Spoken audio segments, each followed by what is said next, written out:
Not everything is black and white, including a joke. Here's your look at the DC Collectibles. This is the Batman Black and White, the Batman Who Laughs, 2nd edition.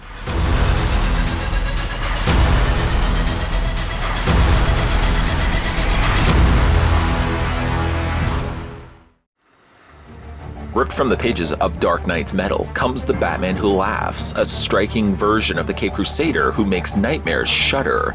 Sculpted by Jonathan Matthews from the face-melting design by Greg Capullo, this statue is limited to 5,000 pieces. The Batman Black and White line brings to life interpretations of the world's greatest detective and select Gotham City characters by the comics industry's brightest stars.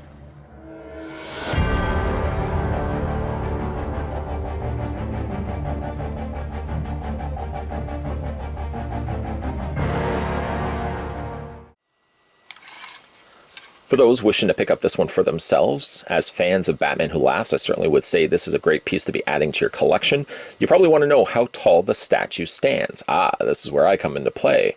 We're going to take the tape measure and put it to the pointed tips of the top of his cowl, and we'll stop it right there.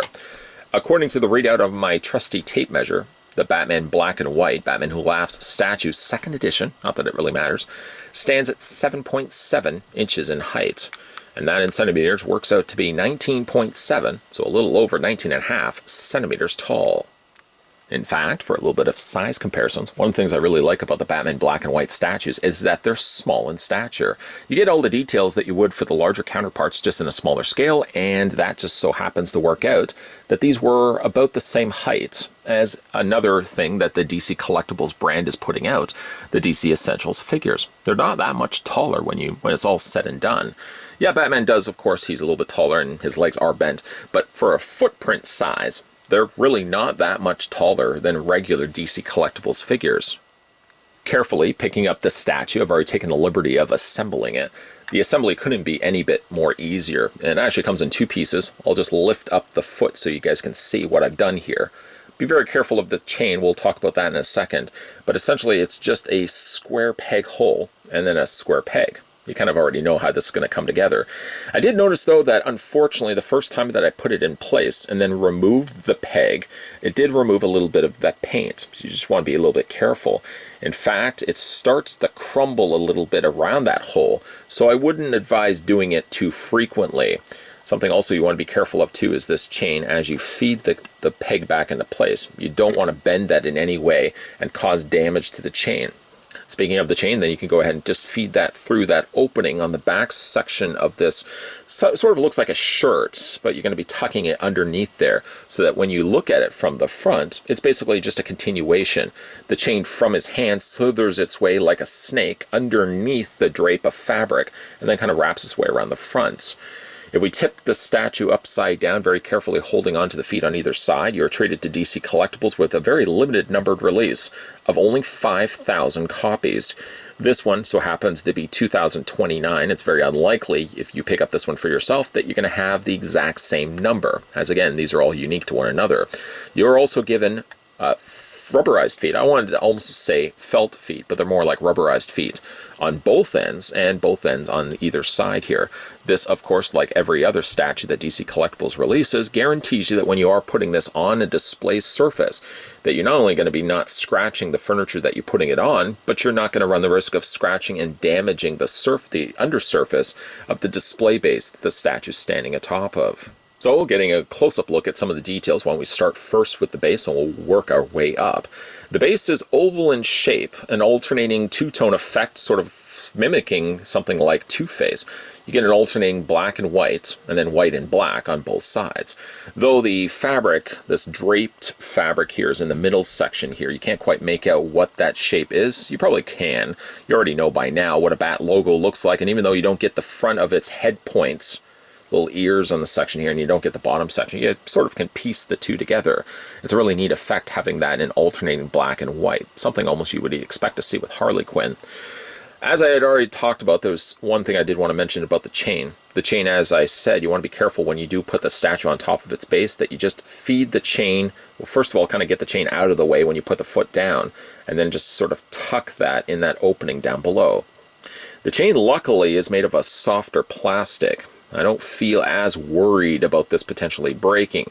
But again, being that this sticks out as far as it does away from everything else, and it definitely doesn't touch anything else, there's no other supports given to it. You just want to be very, very careful. Inspect this statue for yourself. A couple of little notable pieces, areas on the statue that you want to be careful of is the chain first. Areas like around the pointed sections of his jacket, those could potentially break, so you want to check out for those. And then the sections of his fingers, those are all, I feel, things that could potentially break on this particular statue, so do check those things when you get this one for yourself. This is the second edition. I did miss my chance to get the first edition release of this guy, but second edition should still be circulated in comic book stores.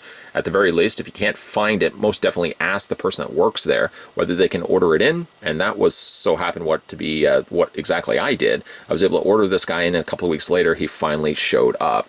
Market price for this guy, in Canada at least, is a little over $100. I would definitely say do that route as opposed to sourcing this guy out on eBay. If he is still available in stores, go that route, most definitely. So close-up looks at some of the details on the face. A combination of Judge Death from the Judge Dredd comic series, a little bit of Cenobite, and certainly a whole lot of Batman and Joker are all kind of mixed and mushed together to give us the Batman Who Laughs, and to design personally that I'm really fallen in love for. Every time there's a statue or new collectible released for the Batman Who Laughs, I definitely want to add this one to my collection, or add that one to my collection, and this one was no exception to that. Neat thing about it is, with these being black and white renditions, it works quite well, I feel, for a character like the Batman Who Laughs, being that he's all black clad anyways. Now when you kind of just give him the effect of just all white or all black, or in this case a little bit of silver and gray, it definitely does translate exceptionally well for this particular design of character. Get a close-up look at his face, and then we'll kind of work our way around from that. The big devilish smile of the Joker is presented here with some little small chiclets of white teeth, gummed with some outlining of dark gray. This is where a little bit of that gray comes into play as well. It's not completely black and white. There are shades of gray as well. That's not only just a lesson in life, but also a lesson to the statue as well. There's a lot of gray happening here too. A little bit of also silver makes its way to the crown of thorns or spikes around Batman's face. And of course, a continuation of that is the points on the sides of his cowl. None of these are very sharp, so you don't have to worry about pricking your fingers if you're running it across it. Not really sure why you would want to. A couple little bit of like wrinkled lines running across that, so it's not completely a pristine surface of black. I really do like how the black reflects the light. They've added a real gloss coat to the black, and even like the darker areas that aren't quite black reflect the light quite a bit, and I really like that a lot. As for if we just spin this around, is where you really sort of experience how much sheen this statue actually has. I mean, look at the way that the light is just bouncing off of that. It's wonderful. As I said, that the little spikes here are something you want to just be careful of. Check on those when you open up the box and make sure none of these are broken. There's a nice little bit of additional texturing that they've added to it as well. It kind of looks like a leaf when I'm looking at it. Maybe I'm the only one that sees a leaf when I'm looking at the back of Batman's jacket here. We spin this around very, very carefully. And where a little bit of now that Cenobite comes into play is these strappings, the straps that run across the front of his jacket section here. It's open, and you get a very lanky looking Batman. That even more comes into play when we look at Batman's legs. Natural wrinkling has formed around sections where his legs would naturally bend and twist, and that is present here as well. I don't know what it is. There's something about this semi-gloss, almost full gloss black that they've used for this. It really fantastically pops all of those little wrinkled areas. Even when I didn't have studio light shining on it, I really still was able to spot a lot of the details on this particular piece. It's remarkable what is able to be pulled off by using just the colors of black, just the colors of white, and just the colors of gray.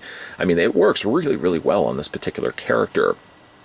Then of course we get some detailing done to his individual laces on his boots. Those are all done in gray.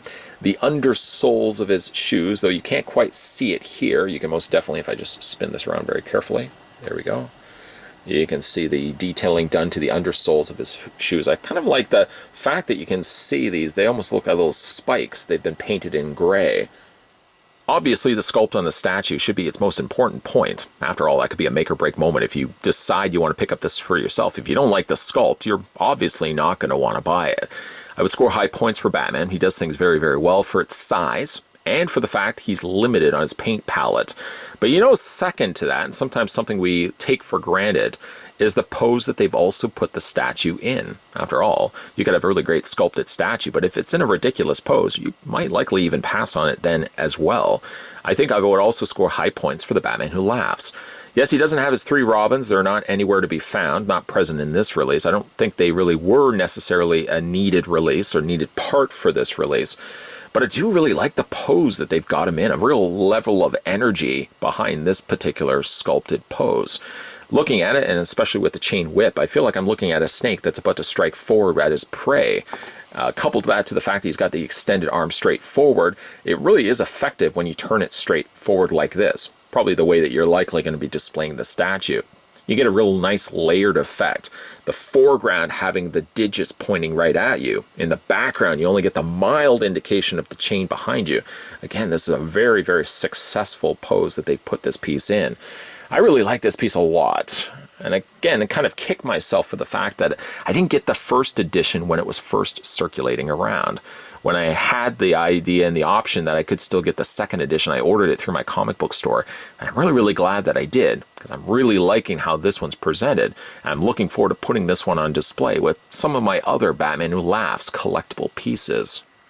Since his first appearance in the comics, the Batman Who Laughs has become the hot, trending villain of the now. That sort of works well to fans of the character like myself, because that means we're going to be getting a heaping helping of future releases from various different companies that want to produce statues or figures based on him.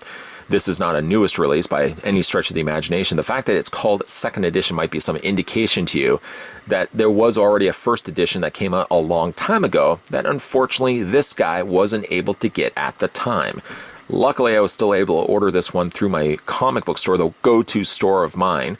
But I think even if they couldn't have ordered it in, I probably would have gone the inevitable route of ordering this guy off of eBay. Yes, the dreaded E word.